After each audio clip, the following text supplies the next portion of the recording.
मी अजय पांचाळ, सहशिक्षक, सरकारी माध्यमिक विद्यालय होळसमुद्र.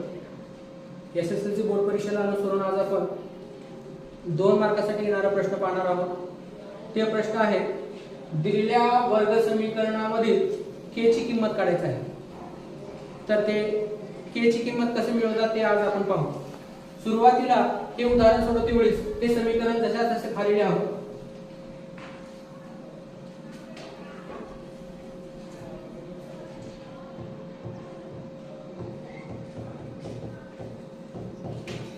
तीन बरोबर 0 हे समीकरण लिहिल्यानंतर a b c च्या किमती काढायची. a ची किंमत हे x वर्गाच्या सहगुणक असते, b हे x चा सहगुणक आणि c हे शेवटची संख्या. ही संख्या आपण विवेचकामध्ये ठेवायच्या आणि उदाहरणामध्ये बघितलं b जे समान आहेत तर इथे लिहायचं आहे b जे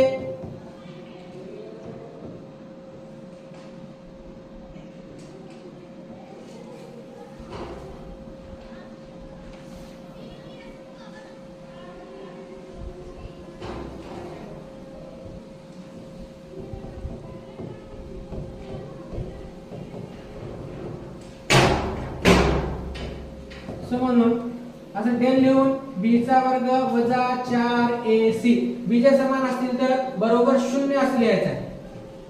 0 लिहून का करायचं की दिलेल्या जे मिळवलेल्या किमती त्या किमती याच्यामध्ये ठेवायच्या. b चा वर्ग b ची किंमत आहे k तर k लिहून त्याचा वर्ग करायचा आहे वजा 4 a ची किंमत आहे 2 आणि c ची किंमत आहे 3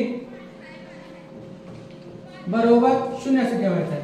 k चा वर्ग केला असता k चा वर्गच मिळत असते. त्यानंतर वजा त्या 3 संख्याचा गुणाकार करायचा. 3 दुगणे 6 sin चौक 24 बरोबर 0. ही संख्या वजा आहे. आपण या बरोबर चिन्हाच्या पलीकडे घेतली असता ती संख्या विरुद्ध चिन्हामध्ये मिळते. वजा आहे तर पलीकडे जाऊन अधिक हे भेटणार आहे अधिक 24. त्यानंतर हे वर्ग आहे. या बरोबर चिन्हाच्या पलीकडे घेतले असता वर्गमूळ चिन्ह होईल तर 24. आता काय करायचं 1 चा वर्ग बरोबर 1, 2 चा वर्ग 4 आणि 3 चा वर्ग 9 असते. या कोणत्याही 3 संख्येच्या गुणाकारामध्ये ही संख्या येते का पाहायचं. तर ही संख्या 4 च्या गुणाकारामध्ये येते तर तसंच लिहायचं आपण गुणाकाराच्या स्वरूपामध्ये.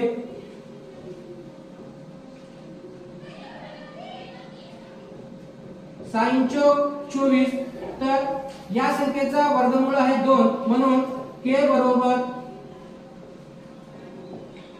2 घेतो. आतमध्ये 7 असं कसं ठेवतो तर k ची किंमत आहे 2 वर्गमूळामध्ये 6. धन्यवाद.